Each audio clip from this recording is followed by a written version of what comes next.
வணக்கம். சற்று முன் கிடைக்கப்பெற்ற மிக முக்கியமான செய்தி ஒன்று வெளியாகி உள்ளது. திராவிட முன்னேற்றக் கழகத்தின் தலைவரும் தமிழக முதல்வருமான ஸ்டாலின் அவர்களது அமைச்சரவையில் இருக்கக்கூடிய அமைச்சர்கள் 10 நபர்களுக்கு மேலாக அமலாக்கத்துறை அதிகாரிகள் வழக்கு பதிவு செய்து விசாரணையும் நடத்தி வருகிறார்கள். இதை பற்றி உடனடியாக விசாரணையை முடிக்க வேண்டும் என்று ஆளுநர் RN ரவி அவர்கள் அமலாக்கத்துறை அதிகாரிகளுக்கு அழுத்தத்தையும் கொடுத்து வருகிறார்கள்.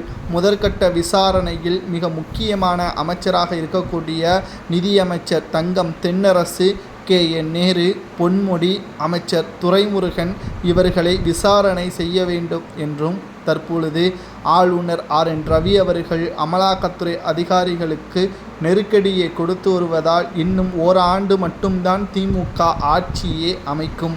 அந்த ஓராண்டிற்குள்ளாக திமுகவின் ஆட்சியே மிக மோசமான ஆட்சி என்று மக்கள் மனதில் பதிவு செய்யும் விதமாக, அவர்களது ஊழலை வெட்ட வெளிச்சத்தில் கொண்டு வரும் விதமாக ஆளுநர் RN ரவி அவர்கள் இவ்வாறு செய்வதற்கு காரணம் என்ன என்று பார்க்கும் பொழுது, தமிழக அரசு உச்சநீதிமன்றத்தில் மசோதாக்களுக்கு ஒப்புதல் வழங்காமல் கால நீடிப்பு செய்வதாக புகார் ஒன்றை கொடுத்து நீதிமன்ற வாசலில் ஏற வைக்கக்கூடிய ஏற்பாடை தமிழக முதல்வர் ஸ்டாலின் அவர்கள் செய்தார். கடைசியில் ஆளுநர் RN ரவி அவர்களுக்கு சாதகமாக தீர்ப்பு வந்தது.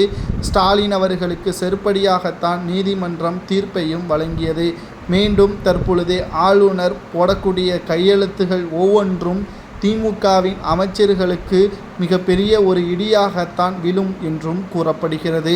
அந்த வரிசையில்தான் முதல்வர் MK ஸ்டாலின் அமைச்சரவையில் இருக்கக்கூடிய சில முக்கியமான அமைச்சர்கள் சிறைக்கு செல்வதற்கான ஏற்பாடுகளை ஆளுநர் RN ரவி அவர்கள் செய்து வருகிறார். இப்பேற்பட்ட சூழலில் முதல்வர் ஸ்டாலின் அவர்களை காப்பாற்ற வேண்டும் என்றால் ஒன்று ஆளுநருடன் சமாதானம் போக வேண்டும், இல்லை என்றால் பிரதமர் மோடி அவர்களது காலில் விழ வேண்டும் என்ற தகவலை தான் தற்பொழுது சமூக வலைதளங்களில் வைரலாக பரப்பி வருகிறார்கள். ஆட்சி அதிகாரம் இருக்கிறது என்ற திமிரில் பல கோடிகள் சொத்துக்களை ஊழல் செய்து வைத்திருக்கின்ற அமைச்சர்களுக்கு என்ன தண்டனை கொடுக்கலாம்? அதிகபட்ச தண்டனையாக 7 ஆண்டுகள் வரை சிறை தண்டனை கொடுக்கப்படும் என்று ஆளுநர் தரப்பிலிருந்து தகவல்கள் வெளியாகியுள்ளது. ஆனால் உங்களது கருத்துக்களை கூறுங்கள். ஊழல் செய்த சொத்துக்களை பெருக்கி வைத்திருக்கின்ற அமைச்சர்களுக்கு எத்தனை ஆண்டுகள் சிறை தண்டனை கொடுக்கலாம் என்பதை உங்களது கருத்துக்களை மறக்காம கமெண்ட் வாயிலாக கூறுங்கள்.